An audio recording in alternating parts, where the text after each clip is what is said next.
kumkomoa ex wangu. Ujumbe ulimfikia, ameomba msamaha sana, ila nimemwambia siwezi kukusamehe kwa kuwa swala lako lipo kwa mama.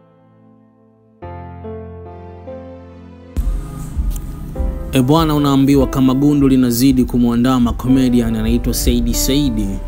Hii ni baada ya kuweza kuteleza kwenye jukwaa alipopewa fursa aweze kuchekesha mbele ya Mheshimiwa Rais na kujikuta vichekesho vyake vikiwakwaza Watanzania wengi. Sasa wameibuka watu wengi sana wakimdisi, akiwemo Mwijaku, akiwemo Baba Levo, bila kumsahau Doto Magari. Bwana, ogopa sana ukishambuliwa na watu hao. Sijamuona bado Haji Manara akizungumzia hicho kitu, lakini Dogo aliweza kutafuta kiki kupitia jina la rais, kitu ambacho kiliwakera zaidi wapambe wa rais, huku wakisema kama na disrespect. Lakini tuhuma hizo za Dogo Saidi Saidi comedian ziliweza kumfikia dada wa taifa, hapa namzungumzia Gigy Money. Sasa Gigy Money yeye aliweza kumchamba kinoma noma Dogo Saidi kupitia ukurasa wake wa Instagram, na akimwambia, Dogo, naona sasa unaanza kujisahau, yani ulipewa lifti unataka upige naoni. Mdogo wangu, siku zingine ujitathmini kwanza kabla ya kitu hujaongea. Jifunze kutambua muktadha na heshima ya watu waliokuwepo hapo. Unapoongea na watu vijiweni sipo unapoongea mbele ya rais. Rais ni kiongozi wa mwisho zaidi. Demokrasia ikipitiliza, dictatorship inaweza ikachukua mkondo wake.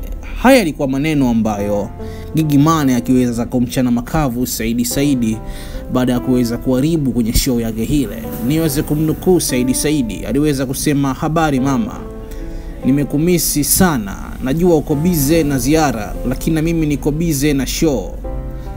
Ex wangu, taarifa za show iliyopita ziliweza kumfikia, nikamwambia akitaka kuniomba msamaha aanze kwanza aje kwako, maana kesi ipo kwa jamhuri. Sasa hii watu wengi walinukuu kama ni disrespect, yani issue zako wewe na ex wako kwa nini ukazipeleka kwa Mheshimiwa Rais?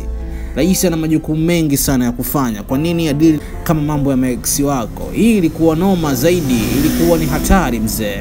Sasa Gigy Money ameweza kuingilia kati design fulani hivi kama anaweza kumwombea msamaha Saidi Saidi, watu waweze kumsamehe, lakini vile vile ameweza kumchana makavu. Niliweza kufanya exclusive interview pamoja na Steve Mweusi, lakini Steve Mweusi naye aliweza kumsema Saidi Saidi kama amefanya vibaya hivi na hivi, ametereza, lakini vitu vingine ni kutaka masifa.